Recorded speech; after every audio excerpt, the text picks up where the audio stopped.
preparem seus pitch decks e tirem o melhor look do armário, porque no episódio de hoje vamos adentrar no periculoso mundo dos investidores. Nosso convidado é ninguém menos que Lucas Abreu, um verdadeiro maestro das rodadas de financiamento pré-seed, seed e séries A. Lucas vai nos revelar os segredos de como fazer um investidor dizer sim, mesmo que sua startup ainda seja apenas uma ideia rabiscada no guardanapo do café. Então afiem suas estratégias e preparem-se para entrar no tanque dos tubarões. É hora de transformar suas abordagens de investimento em sucessos certeiros. Tudo isso e mais um pouco daqui 7 segundos.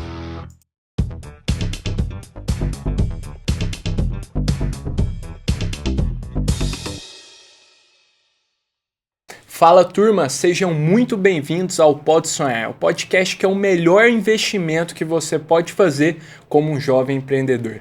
Lembrando que o Pode Sonhar vai ao ar todas as terças-feiras no nosso canal do YouTube, o Pode Sonhar Podcast, e na sua plataforma de streaming favorita. Lembrando também que a gente disponibiliza vários outros conteúdos nas nossas redes sociais no @PodeSonharPDC.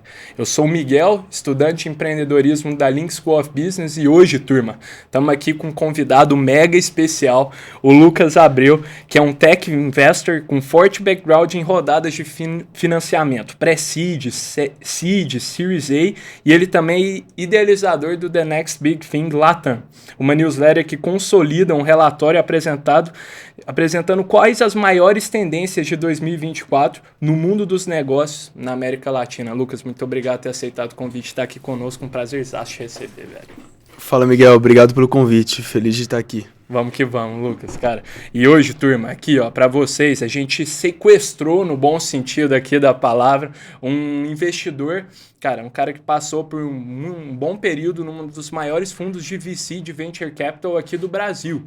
Então, a ideia é a gente roubar e entender o que passa na cabeça desse cara, e a gente não vai te liberar, Lucas, daqui enquanto você não abrir o jogo, cara. Então, brincadeiras à parte, a gente sempre gosta aqui no Pode Sonhar até pra alinhar todos os conhecimentos, cara, de explicar os conceitos básicos para quem não está familiarizado. O que é um Venture Capital, cara? Como é que funciona essa modalidade de levantar recurso e por que ela é diferente, por exemplo, de um financiamento bancário? Boa. Venture Capital, ele é uma classe de ativo que, no fim do dia, ele captura, sequestra, usando essa analogia, Boa. parte do dinheiro de instituições, de pessoas físicas que têm muito capital e de empresas que têm muito capital e fundos de investimento que queiram investir nessa classe de ativo. E ele direciona esses recursos para empreendedores, pessoas que tenham sonhos muito ambiciosos e querem construir uma empresa de tecnologia que possam valer bilhões de reais e gerar e capturar muito valor na sociedade. Perfeito. Então, para mim, o jeito mais fácil de falar é que Venture Capital é um marketplace gerenciado, você conecta um lado no outro, mas quem tem o poder da decisão é o fundo de investimento. E por que essa classe de ativo é relevante? Porque ela é a grande financiadora de novas tecnologias, ela é uma das grandes financiadoras do progresso da sociedade de alguma forma. Perfeito. Animal, velho. Muito show mesmo. É legal que a gente recebeu aqui, Lucas, até compartilhando com você, tá te contando um pouco no off desse episódio aqui no Pode Sonhar. Super recentemente a gente lançou nessa terça-feira, cara, no dia aqui 14 de maio, um episódio com o Edu do Mercado Diferente. Então ele contou um pouco sobre, cara, quais os desafios de levantar o primeiro cheque. Ele teve uma empreitada ali antes no James Delivery, né? Que antes de fundar o Mercado Diferente, ele vendeu o James para o grupo Pão de Açúcar, e ele falou muito, explicou um pouco do que se passa, qual que é o racional do Venture Capital, de, cara, você dele tá querendo apostar ali na sua empresa por meio de um financiamento, de um capital cedido, e a expectativa dele é retornar muitas vezes 100 vezes sobre o capital, né, Lucas? Então cara, eu acho que vale muito a pena você explicar também e contar um pouco se é essa a expectativa mesmo, cara. É olhar para negócio que tem o potencial de retornar 100 vezes, cara. O Warren Buffett ele tem uma frase sobre o mercado de Venture Capital que ele fala que o mundo do Venture Capital é um mundo de high rewards, high risk. Então, de altos retornos e alto risco. E o que isso significa? Significa que qualquer investimento que a gente for olhar, seja em qualquer classe de ativos, todos eles são ponderados por uma equação, que é a equação de risco-retorno. Tá. Quando a gente está olhando para o mundo de Venture Capital, a gente está falando de um risco altíssimo, porque a gente, na maior parte das vezes, está falando mais de um projeto do que de uma empresa. Tá. E se o risco não tem um histórico, né, cara? Muitas vezes, não, tipo assim... não existe um histórico. Assim, quando você vai olhar, todo investimento também tem dois lados da equação. Tem o lado tangível e o intangível. A gente está falando muito mais do intangível. Tá. E de uma previsão de fluxo de caixas futuros que vão vir muito lá na frente. Então a gente está falando de um mundo de altíssimo risco e, por consequência, para ele funcionar, para encontrar algum tipo de equilíbrio, ele precisa ter um nível de retorno altíssimo. Então a maior parte das startups, dos investimentos dos fundos, acabam não dando certo.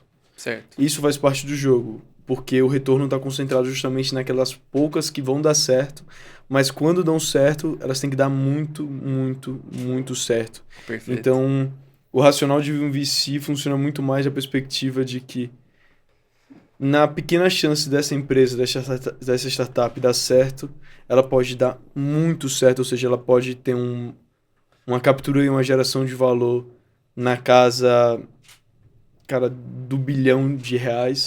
Então essa é a grande pergunta, esse é o grande racional, porque você está falando de um jogo que o risco é muito alto, então o potencial de retorno também tem que ser muito alto. Absurdo, velho. Faz muito sentido, velho. E, tipo, é muito também aquilo que você viveu, né, Lucas? Eu imagino, cara, na Stella ali, que é uma das instituições mais relevantes aqui do Brasil quando se fala de Venture Capital, velho, muitas histórias. E uma das grandes inspirações nossas aqui do Pode Sonhar, que a gente consumia muito, era o Astela Playbook, ali o podcast que vocês soltavam.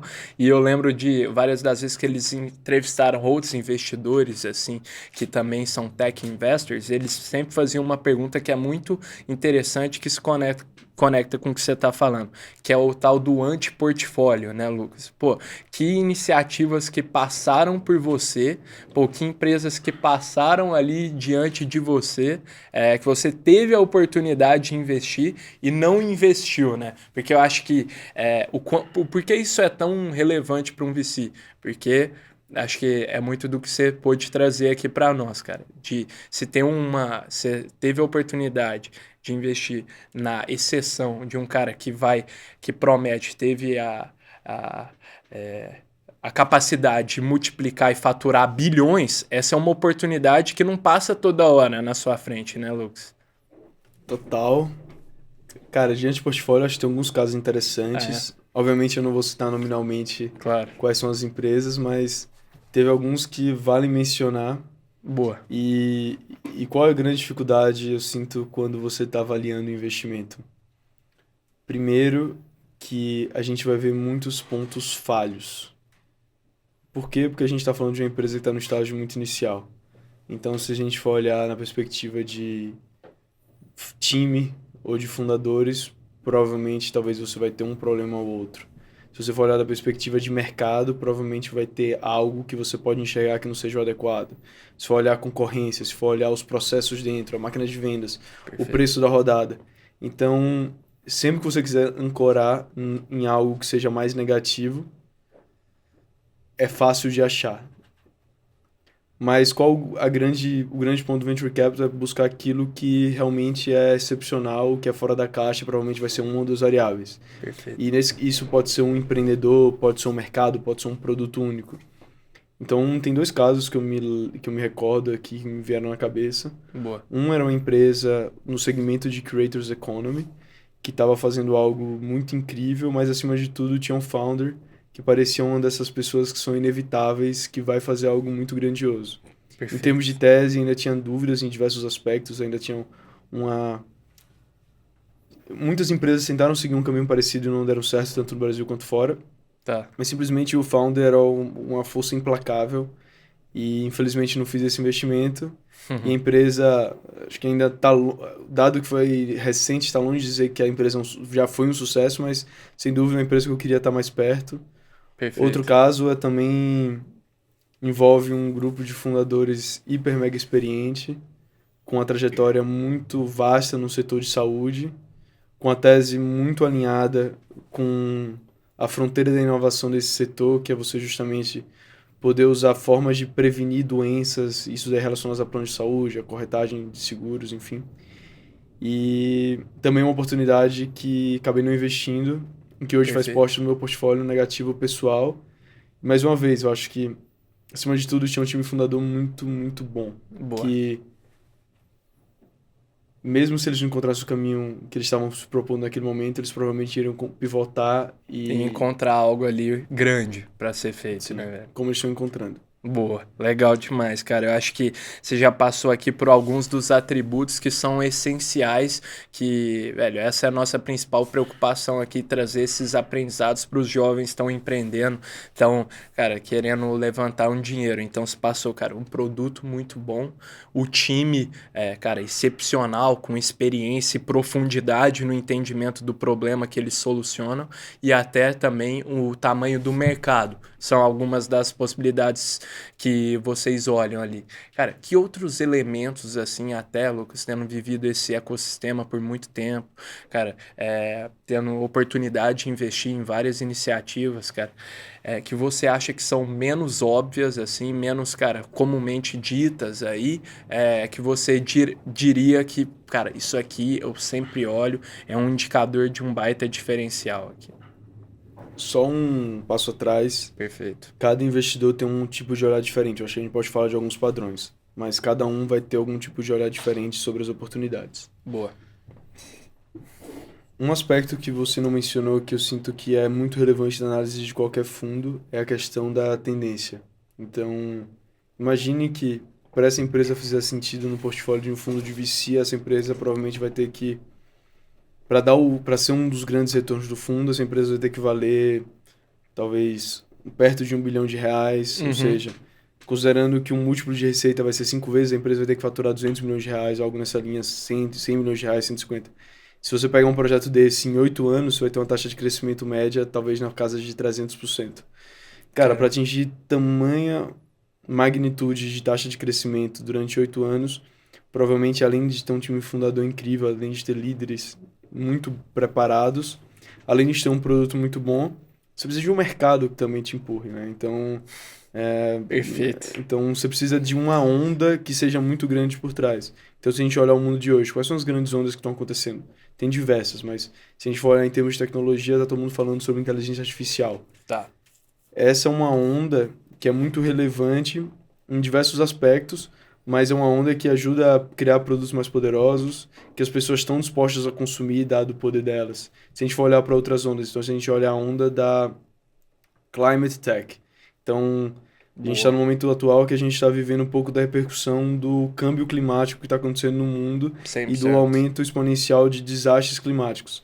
Com certeza, soluções de tecnologia que buscam prevenir, gerenciar, minimizar os impactos desse câmbio climático são soluções que possam fazer sentido nesse contexto. Total. Se a gente olhar o mercado da agricultura, dado que o Brasil é uma das reservas globais de comida, a gente vai ter que aumentar a produtividade do campo para a gente conseguir vender alimentos a um preço que seja justo, sem prejudicar tanto 100%. a natureza. Então, ou Agricultura de precisão, tem várias coisas, né? agricultura de O precisão, drone. financiamento e diversos outros aspectos. Então, é Aham. outra onda. Então, acho que sempre tem que pensar qual é a grande tendência por trás, porque a gente está falando de empresas que vão ter que passar por algo que é até quase que irreal em termos de patamar de crescimento. É, E então esse é um aspecto relevante. boa.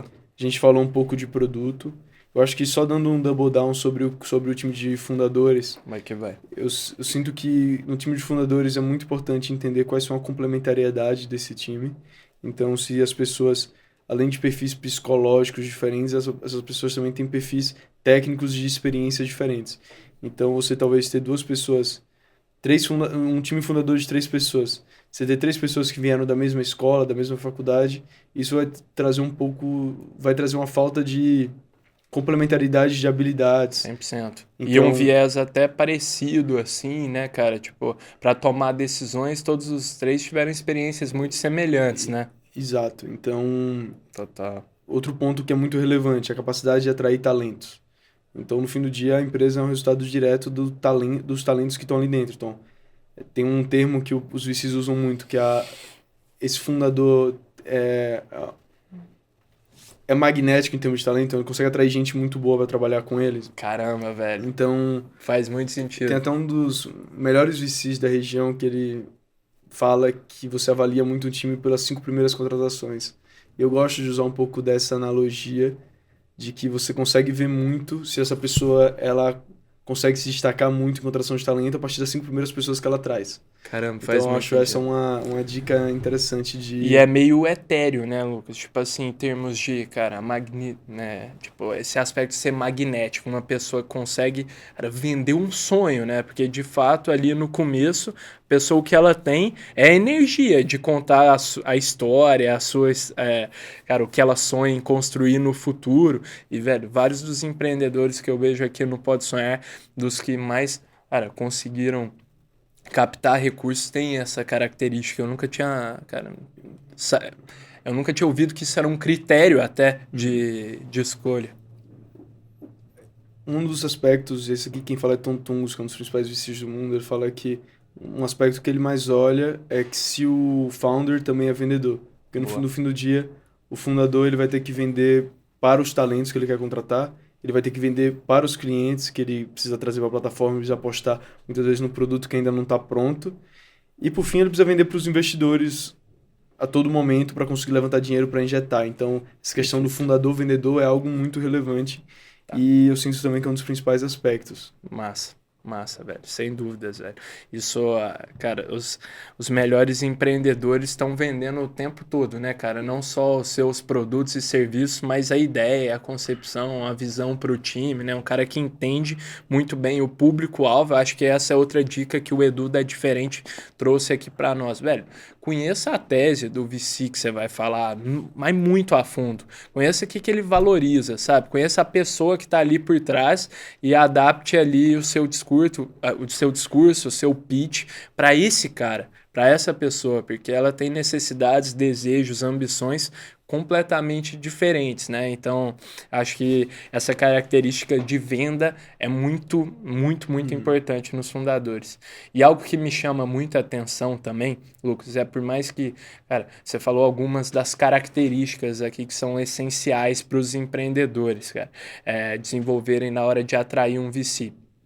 E como que vocês meio que avaliam o potencial de uma ideia? Então, onde essa ideia, quão grande essa ideia pode ser? É analisando a tendência, cara, é analisando, por mais que tenha pouco histórico de tração ali, de, cara, resultados financeiros na empresa. Como é que vocês metrificam? Pô, chegaram duas startups, essa aqui tem esse potencial e essa aqui tem outro potencial. É mais pelo mercado? Como que é? Se aplica muitas heurísticas diferentes para entender o tamanho do potencial. E a forma padrão que o mercado avalia é através do TAM, SAM e SOM, e para quem não conhece, é o Total Addressable Market, é o Obtainable Market. Então, você no fim do dia faz uma análise top-down de tamanho de mercado, de quanto você consegue capturar de valor em termos de take rate ou receita, e por Perfeito. fim você vai entender qual é o tamanho desse mercado. Então, essa é a forma padrão de que é feito. Outro modelo que se pensa muito é olhar os comps públicos, os comparativos públicos de empresas que já levantaram capital. Ah, boa. Então, por exemplo, você vai No criar mesmo setor, assim. no mesmo setor. Então, Entendi. você está montando uma empresa, Tipo no setor pet. você está montando uma empresa do setor pet. Qual o tamanho que hoje a Pets e Cobase têm juntos que dominam 20% do market share do setor pet? Uhum. 10 bilhões de reais? Então você começa a entender qual o Entendi. tamanho e potencial de mercado. Tá. E aí, por fim, você também olha um pouco das vantagens competitivas. Então, no momento que você alcançar uma massa crítica que seja relevante, qual o que você tem de diferencial e de vantagem competitiva para conseguir comprovar que você vai criar uma diferenciação contínua em relação aos seus concorrentes? Perfeito. Então, eu diria que não existe uma ciência exata. Acho que o VC procura sinais para entender essa resposta. O Tá. VC está menos preocupado com a precisão de que eu tenho a resposta na ponta da língua do quanto é o mercado, ele tá muito mais preocupado com a direção do que a ponta. Cara, Tá. direcionalmente isso me aponta que existe um mercado grande. Entendi.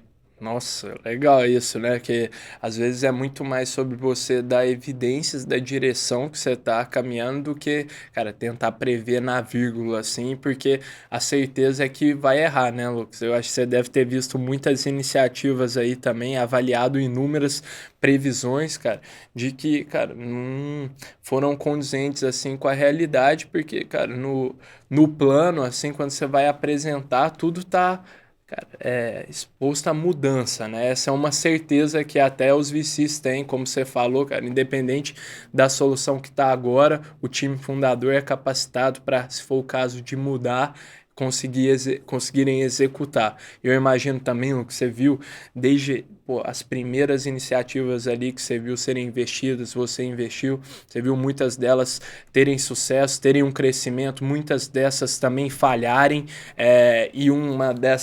e um dos aspectos importantes para o sucesso, para determinar o sucesso ou a falha de uma startup, é o que muitos dos empreendedores que nos acompanham estão buscando aqui, que é atingir o Product Market Fit, o PMF, achar o produto que, cara, combina ali com o mercado que eles consigam escalar.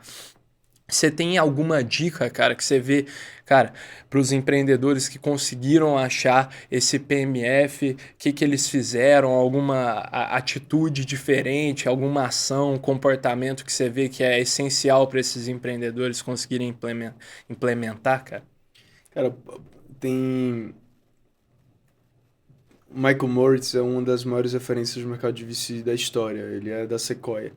E ele fala que tem um momento que nenhum VC consegue ajudar, que é no momento do Product Market É Fit. mesmo? Porque aqui é quase com uma relação simbiótica de mercado e empresa.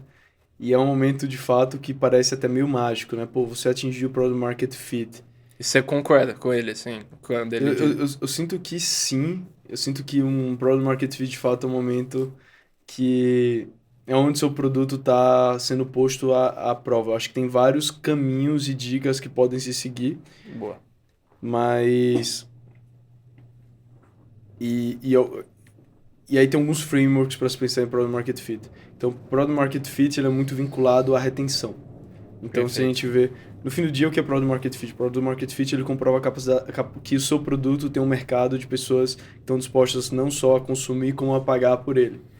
Então, como você consegue comprovar isso? Você consegue comprovar no momento que você tem um histórico de pessoas utilizando o seu produto e aumentando o uso ou tendo uma continuidade alta de uso. Tá. Então, acho que as Melhor maiores... do que o cliente falar que o produto é bom é ele de fato usar, né, Lucas? É, Exato. cara, o cara ser fiel àquela solução. E aí tem duas alternativas. Tem um jeito que é o jeito justamente mais matemático, de que você faz uma análise de cohorts do nível de usabilidade, do quanto esse cliente não só está usando, mas está pagando para o seu produto.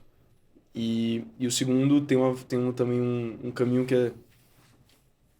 que é super relevante, que foi acho que um dos primeiros pensadores sobre o Product Market Fit, que é o Sean Ellis, que ele fala que, que deriva da teoria do Sean Ellis, que quem fez foi Raul Vora, que ele é o founder de uma empresa de e-mail que chama Superhuman, de Sim, produtividade para e-mail, boto fé. que ele faz uma pesquisa com os usuários e tem algumas respostas de múltipla escolha, e uma delas é muito desapontado caso o produto não existisse mais.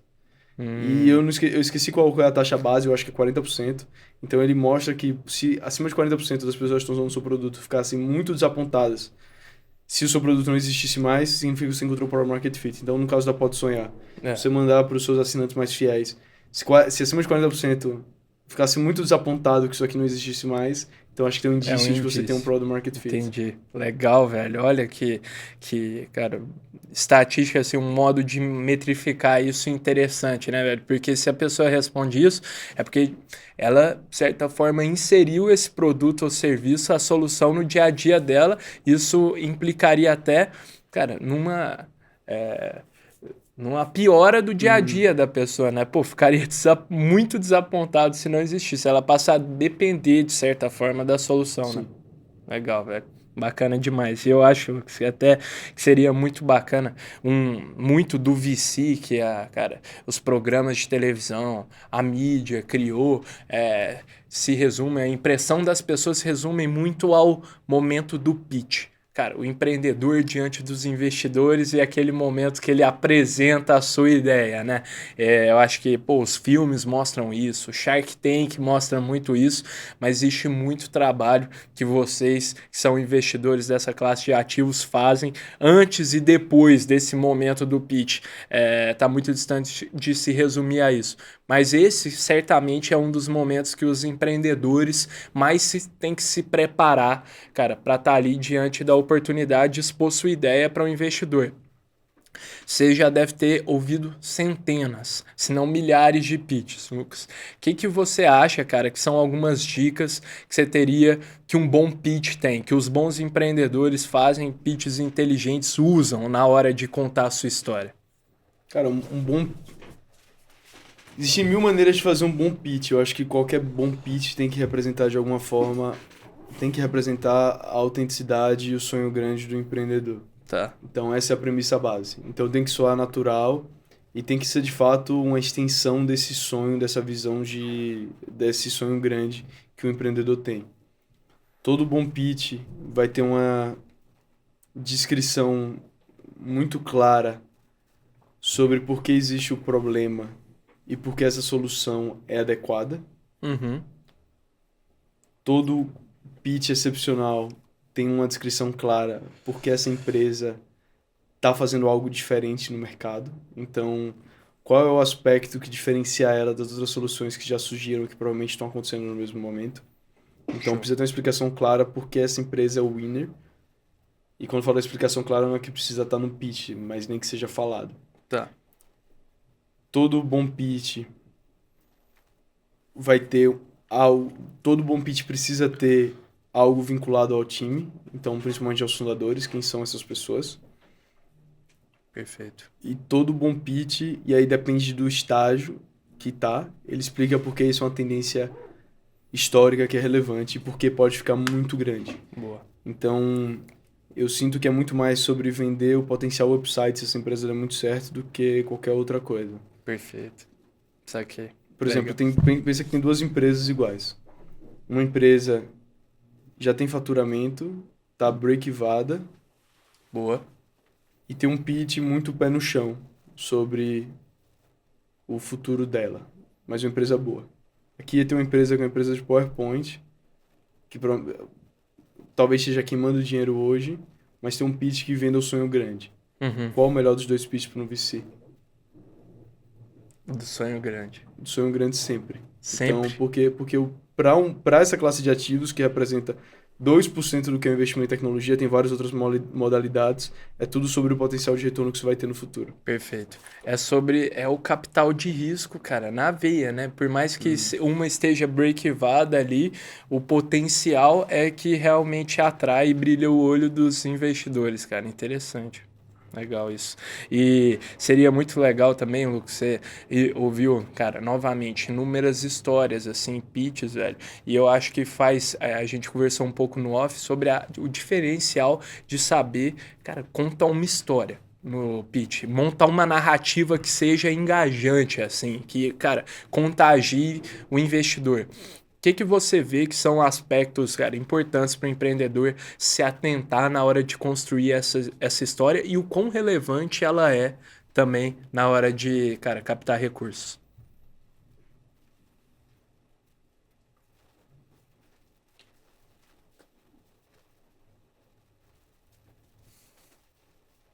Cara, a história de um pitch, ela precisa refletir um pouco do... Ela é muito sobre o futuro, mas sobre o que a empresa continua a construir. Perfeito. Então, como eu mencionei anteriormente, eu sinto que eu gosto de seguir uma linha lógica de problematização. Como tem tentado se resolver esse problema até hoje. Uhum. Por que ninguém conseguiu resolver? Tá. Ó, isso é importante também. Por que você é diferente, né? Por que ninguém conseguiu resolver? É. E por que o que eu tô fazendo é diferente? Tá, boa. Então acho que essa linha lógica, e aí depois você vai sobre, porra, tração, Boa. os outros pontos que são relevantes para provar que você tem um time que é necessário para executar. Animal. Mas eu gosto de seguir essa linha lógica da história, mas tem diversas linhas lógicas que podem fazer sentido. O que eu acho importante na hora de contar uma boa história. Primeiro, e que eu sinto que às vezes tem empreendedores que não se atentam, eu tô falando com empreendedores jovens aqui, então vou me dar a permissão de citar Vai que vai, irmão. alguns pontos quase que de etiqueta na hora de levantar com um VC. Boa. E eu sei que boa parte disso vai soar como coisas muito pequenas e quase que mesquinhas da indústria, de algum lado, e eu não quero entrar na linha filosófica se é certo ou errado, mas que é como funciona o jogo, então faz sentido se adaptar. Primeiro, as histórias precisam ser mais contadas de forma concisa, então prepare-se para fazer um pitch que vai durar 10, 15 minutos. Não espere que a reunião vai ter uma hora. Se tiver uma hora, maravilhoso. Mas não se prepare para uma reunião de uma hora. Se prepare para uma reunião de 10, 15 minutos. Se prepare para não atrasar, não chegar atrasado nas reuniões, porque você está falando do tempo do outro. Acho que essa regra vale para quase tudo, mas acho que na hora de captar, na hora que você está tentando Ainda vender mais, né? algo, conta ainda mais. Como conseguir o contato? E infelizmente isso muda muito a forma como a empresa chega. Se o fundador ou a fundadora conseguir acessar o fundo através de um empreendedor que já é do portfólio desse fundo, através de algum contato quente ou de alguém que conhece esse sócio, essa pessoa que trabalha, essa intro tem mais valor de alguma forma, porque já tá dando uma referência positiva. Então acho que algumas Animal. vezes nessa conversa eu falei de sinais, então acho que já traz um sinal positivo de quem tem algo interessante, Boa. dado que alguém já fez uma recomendação, fez uma sugestão. Perfeito. Então, eu acho que manter uma história concisa, buscar uma intro mais quente, eu acho que já te ajuda a Já setar te ajuda, né? uma parte para você estar bem preparado na hora do pitch. Boa, exato, velho. Muito bom, Lucas. Baitas dicas aqui, velho. Acho que, velho, na mosca, assim, o Edu Petrelli, inclusive, deu essa dica, essa última dica que fez muita diferença pra ele. Cara, ele conseguiu uma história bacana até pra compartilhar com você. O diferente cara, fez um benchmark lá do Misfits Market lá fora. E ele, cara, queria o contato do CEO, cara, para ser um investidor ali da iniciativa aqui no Brasil, até para adquirir um smart money, um know-how de quem passou, cara, fez uma jornada muito semelhante em termos de desafios da execução do projeto. E aí ele falou, cara, como é que eu ia chegar nesse cara? Eu não tinha o contato dele, não conhecia ele, não tinha nada em comum. Mandei mensagem para todas as pessoas do board lá da Diferente, até que um deles me respondeu e me conectou e ele se tornou investidor da Diferente. Então, acho que é muito da cara de pau também e de, cara, perguntar, pedir o contato de fato, né? Por exemplo, ele deu uma outra dica. Cara, se você não tiver ninguém em comum, como um relacionamento que você pode usar para chegar no fundo, no investidor VC, vai no portfólio do fundo, veja quais são as investidas e manda mensagem para o empreendedor. Porque o empreendedor é um cara que está disposto geralmente a ajudar outros empreendedores. É um cara de coração aberto em termos de generosidade ao compartilhar conhecimento. Então, velho, troca ideia com o empreendedor. Mostra o que você está fazendo. Pede uma indicação. Possivelmente esse cara vai conseguir te ajudar. Então, acho que essas dicas, cara, são muito importantes mesmo. Muito bom, velho. E agora, Lucas, cara, nós estamos caminhando aqui para um quadro clássico aqui do Pode Sonhar. Estamos falando de pitch, estamos falando de venda, da importância disso na hora de vender e captar recursos. Mas isso é importante, cara, uma habilidade fundamental para todos os empreendedores. Então, aqui no Pode Sonhar, a gente faz uma dinâmica. A gente, cara, troca a caneta do filme do Lobo de Wall Street, que o personagem interpretado pelo DiCaprio pede para um dos funcionários vender ali, por um objeto surpresa, para os nossos convidados enrolarem uma venda. Vou trazer, cara, seu objeto aqui, mas enquanto isso, vou rodar a vinheta aí para nós. Bom, me vende essa caneta. Vai, observa. Quer que eu te venda essa de caneta?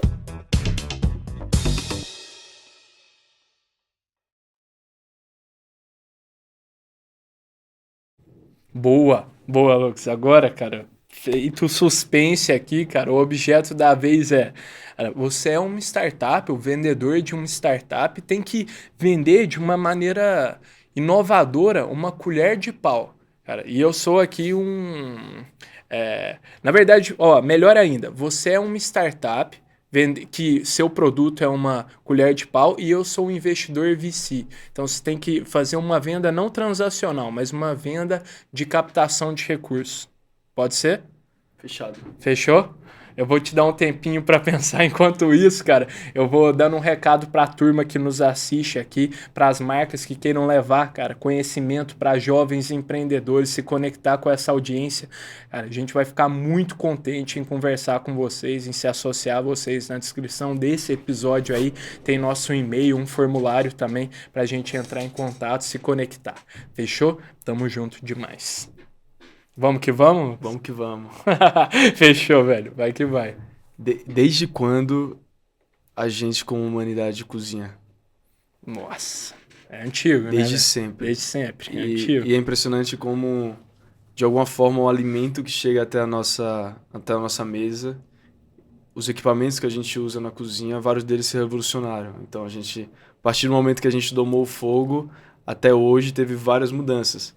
Mas teve um aspecto que ficou muito parecido, que é justamente a colher de pau. Então, a forma como a gente utiliza esse utensílio, praticamente, ela é uniforme em toda a história da humanidade. Perfeito. E esse é o ponto, é algo que é tão corriqueiro, que você utiliza com tanta frequência, e ainda assim você tem pouquíssimo entendimento tem pouquíssimas inovação em cima disso. Então, o produto que eu estou preparando é uma colher de pau, mas ela tem uma perspectiva diferente. Tá. Então, o valor do produto é praticamente gratuito, mas o grande ponto é que você assina uma subscrição e com essa subscrição você tem um diferencial. Porque essa colher, ela consegue te indicar em qual momento você deve girar na panela e em qual momento você não deve girar. E isso vai trazer um valor grande, porque você não vai ter mais energia desperdiçada e você vai ter um melhor cozimento dos seus alimentos.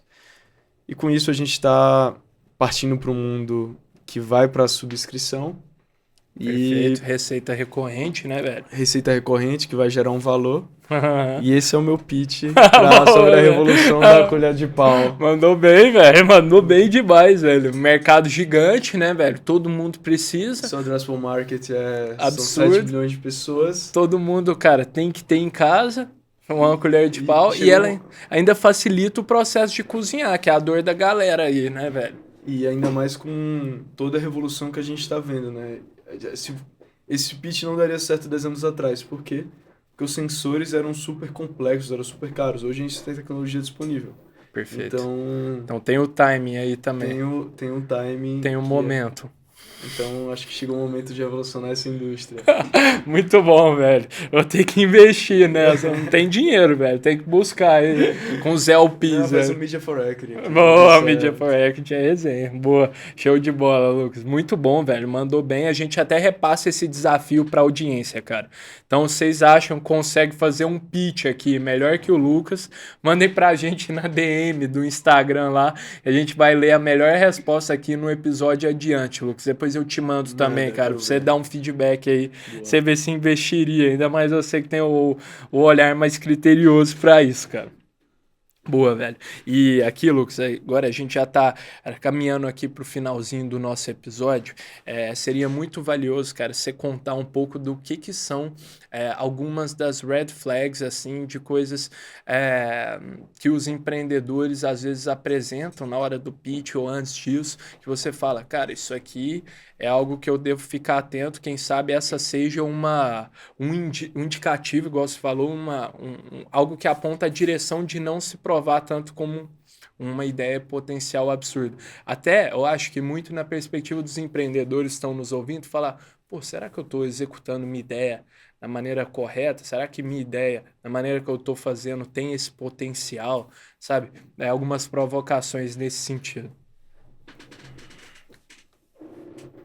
Cara, acho que tem uns tipos de empresa que nascem do que o pessoal chama de nascem mortas.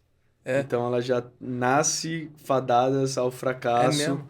ou em termos bíblicos, que ela já tem um pecado capital. Então ela já tem um pecado que é tão grande que vai fazer ser muito difícil crescer. Caramba, E velho. eu tendo a não ser tão ortodoxo, porque eu acho que tem uma diversidade de maneiras que você pode chegar, e eu acho que a gente encontra casos para bem e para mal de quase tudo. Mas tem alguns aspectos que eu acho que vale a pena prestar atenção. Primeiro é um cap table, isto é, um quadro acionário, cujo pessoas que não estão trabalhando no dia a dia têm uma relevância de participação muito alta. Então esse é um ponto que já é muito um red flag gigantesco desde o início. Bota fé. Outro red flag, um investidor anjo que aportou uma quantidade de pouco dinheiro na empresa, que tem uma participação muito grande. Então, E exerce uma influência ali no dia a dia. sobre essa influência, eu acho que é relevante, mas acima de tudo, de ter uma participação muito grande que dilui o founder, que Tá. teoricamente, se seguir o caminho de venture capital, vai precisar levantar várias rodadas. Isso, e vai se diluir no final da Vai se jornada. diluir várias vezes. Perfeito. Então, esse é outro ponto relevante. Produto sem diferencial competitivo. Então, quem não tem uma resposta clara por que esse produto vai ressoar ou é diferente do que tem no mercado, também é um red flag. Perfeito. Empreendedor que é pouco preparado. Então, eu costumo dizer que 90% das perguntas dos fundos de VC, inclusive as que eu fazia, elas acabam se repetindo ao longo do processo. Então, não tem nada melhor do que para o empreendedor se preparar antes, que eles vão receber provavelmente perguntas muito parecidas. Boa. Então, chegar preparado, acho que quando... Não diria que é um red flag, mas eu acho que é uma oportunidade fácil de se Identificar alavancar, ali. de identificar e de trabalhar. Então, É. esses são alguns dos red flags. Perfeito, velho. Muito bom. O Edu, até da Diferente, trouxe isso também, cara, da importância de se preparar. Ele falou ainda mais aqui no cenário brasileiro, ele vê que o empreendedor, nosso estilo, é muito de executar, cara, e o empreendedor muitas vezes para pouco para planejar a rodada. Porra, o que que eu vou fazer aqui, como é que eu vou falar, o que que eu tenho que falar com cada pessoa. Então, acho que esse último ponto que você levantou, cara, faz muito sentido, até para, cara, provar Total. que o cara entende o que que tá acontecendo ali na outra parte, né, velho? Muito bom. Show de bola. Lucas, cara, eu também acho que valeria muito a pena, cara, você contar um pouco dessa jornada das startups. Você falou aqui agora sobre o founder se diluir e que isso é um caminho natural da jornada de venture capital, de quem quer jogar esse jogo do VC. Cara, a cada rodada o founder traz um fundo e a participação dele vai se diluindo, vai se reduzindo, mas em troca de um valor maior da empresa, da companhia que ele está ali operando, executando. Cara, qual que é a importância, como que isso se relaciona com ter uma estratégia muito clara de saída? Uma exit strategy, assim, cara, isso é importante, vocês olham isso já no estágio que você investe, Lucas, no estágio também que a Astela investe, se o founder tem, claro, uma estratégia de saída. Até vale a pena explicar, cara, como uma estratégia de saída aqui para a turma, quem sabe, cara, seja uma empresa estratégica que tem, que quer complementar seu modelo de negócio de alguma forma e adquire uma startup, um projeto incipiente com uma nova tecnologia, cara, e esse é um evento de liquidez relevante ali para um fundador de uma startup, como, por exemplo, o Edu da Diferente aqui fundou o James Delivery, fez um exit para o Pão de Açúcar, que foi um exit estratégico, que estava ali no mesmo setor, então acho que vale a pena também dar essa contextualizada. Eu acho que todas as variáveis, considerando todas as variáveis como uma constante, sempre se tiver um mercado comprador relevante, melhor Melhor. para a tese. Então, se você estiver construindo algo no setor não sei, no setor de Health, saúde. no setor de logística, Ah, tá. que vai ter alguns compradores, uma Sequoia, vai ter uma Infra, vai ter mais alguns outros. Ou você vai construindo algo no setor financeiro, que você tem os bancos gigantescos de captação de mercado muito grande, com mais capital. Perfeito. melhor você investir em algo que tenha um mercado mais pujante. Mas isso é um pensamento muito perigoso. Cada fundo olha de uma forma. Eu, pessoalmente, Lucas, não dou tanta importância para a parte do exit no momento que está investindo. Por quê? Porque você pensa que vai demorar 7, 8 anos, essa empresa vai ficar na sua carteira, pelo menos, de investimento. Muita coisa pode mudar. É esse o motivo? Muita coisa vai mudar. Tá. A única certeza é que muita coisa vai mudar é principalmente a forma como vai ser avaliada essa empresa lá no futuro. Boa. Então, a forma como o mercado público, por exemplo, no caso de um IPO, valorizavam uma fintech esse ano versus 3 anos atrás. 3 anos atrás era mais valiosa do que ela hoje. Cara, já mudou completamente. Já então, mudou. imagina como vai ser daqui a 8 anos. Então, acho que isso aqui é muito algo que está no futuro, e são variáveis que a gente não controla. Boa. Então, Você prefere ter os indícios ali da direção do que você tem no momento, né, para avaliar. quanto mais informações, mais relevante. Sempre que você vai ter mais informações para tomar sua decisão. Mas, assim, eu sinto que o peso dela acaba sendo menor nesse momento Perfeito. inicial, porque Entendi. a empresa vai ter que ficar... Vai ter que passar muito tempo e eu não sei o que o mercado público vai avaliar, não sei como vai estar os public comps naqueles momentos, mas... Então, eu sinto que é relevante, mas eu não sinto que essas são das principais variáveis que o fundo olha. Então, Tá. não acredito que no pitch deck precisa estar o potencial de exit. Boa. Saquei. Mas eu sinto que para o fundo isso é menos importante do que para o empreendedor. Para o empreendedor, que pensa que o fundo eu tenho um portfólio de empresas na minha mão. Então, eu tenho um portfólio de 15 empresas que eu tenho participação minoritária. Para o empreendedor, ele não pode diversificar. Ele vai ter uma empresa na mão dele que é a empresa dele. Então, se uma dessas empresas falir, para um fundo isso é parte do jogo. Isso acontece. Isso. Ele já conta, de certa Já forma, conta. com isso. Cara, acontece. Vamos para a próxima, não tem problema. Ele já conta que algumas vão Para um acontecer. empreendedor, são 3, 4, É. 5 anos de custo de oportunidade. Então, o exit, mesmo que não seja gigantesco, para o empreendedor pode transformar a vida dele. Perfeito. Então, acho que isso é algo que é menos valioso para o investidor, mas é mais valioso para o empreendedor, na minha visão. Legal, velho. Muito boa dica aqui, velho. Muito boa dica, cara. Do empreendedor e até, cara, que tá começando já a ter essa visão de, velho, de onde eu vou chegar aqui, qual que é meu mercado, quem que são os players que estão adquirindo. Cara, eles estão, de fato, adquirindo empresas, fizeram aquisições nos últimos 5, 10 anos, cara. São coisas relevantes para se olhar, cara. Legal. E, Lucas, até pra gente finalizar aqui o episódio, cara, que você viu muitos empreendedores levantando dinheiro, muitas vezes pela primeira vez, muitas vezes, cara, alguns que já levantaram algumas rodadas antes de chegarem até você. Que dica você daria para o empreendedor que está levantando capital pela primeira vez aqui, cara? Algo que você ouviu, que você gostaria de repassar, o que você falaria para um cara desse? Hoje eu tava trocando ideia, inclusive, Lucas, com um colega da sala, velho, que tá nessa jornada de levantar recursos. Eles, cara, estão finalizando hoje, inclusive, alguns contratos lá, vão levantar algo entre próximo de um Series A ali, uma startup de contabilidade para médicos. E, cara, eles falaram muito sobre, cara, quantos nãos eles tomaram antes de levantar. Hoje ele falou na sala de fundos.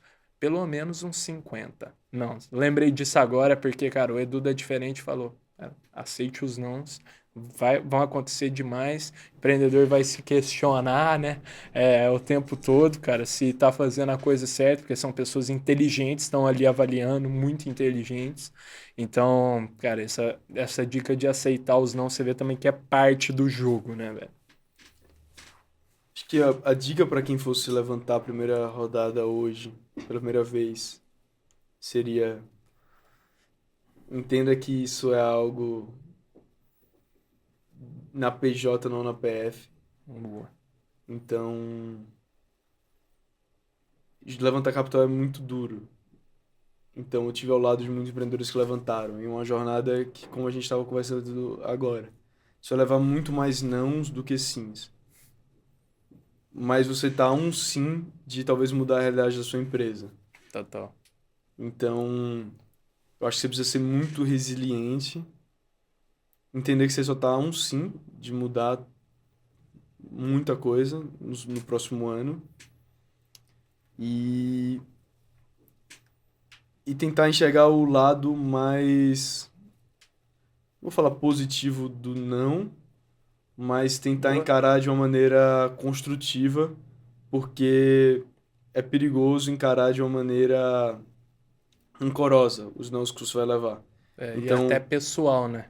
e o empreendedor ele leva muita porrada no momento do fundraising. Ele leva muita porrada porque ele tá ali botando a cara a tapa, a tese, o sonho da vida dele, para pessoas julgarem em 30 minutos via call. E às vezes a pessoa não tem o respeito suficiente. Às vezes a pessoa tá passando por alguma outra coisa, não tá prestando atenção e vai dizer um sim ou não. Então é uma situação muito difícil para o empreendedor. Perfeito. E aí isso vai ser uma dica final que eu acho que faz sentido também, é buscar talvez algum mentor, alguma pessoa que já passou por esse processo ou tem experiência nisso. Perfeito, legal isso. Não só pelo perfil de aprender e usar as melhores práticas, mas até para desabafar também ao longo desse processo que é muito duro. Boa. É muito solitário o processo de levantar capital, porque é algo que o founder, CEO, provavelmente vai fazer sozinho. Então, tem muita expectativa dele em relação às empresas, em relação aos os outros sócios, os funcionários. Perfeito. Então, se tiver alguém externo que pode ajudar nesse momento, eu acho que também pode ser Show. legal. Espetáculo, cara. Muito bom mesmo, Lucas, cara. Queria te agradecer aqui pela generosidade aqui em compartilhar tanto aqui conosco, cara. Valeu mesmo. Para mim foi super valioso, tenho certeza que para a audiência também. Boa, prazer estar aqui. Boa. Turma, acompanha aí o Lucas também no LinkedIn, né, Lucas? Quer divulgar, cara, alguma coisa aí? Boa. Tem um podcast também saindo, né? Cara, eu tenho uma newsletter, chama Abreu Newsletter, e para quem estiver online, é www.abreu.substack.com, então semanalmente publico algum conteúdo relacionado à tecnologia, startups, a estratégia e algo do gênero.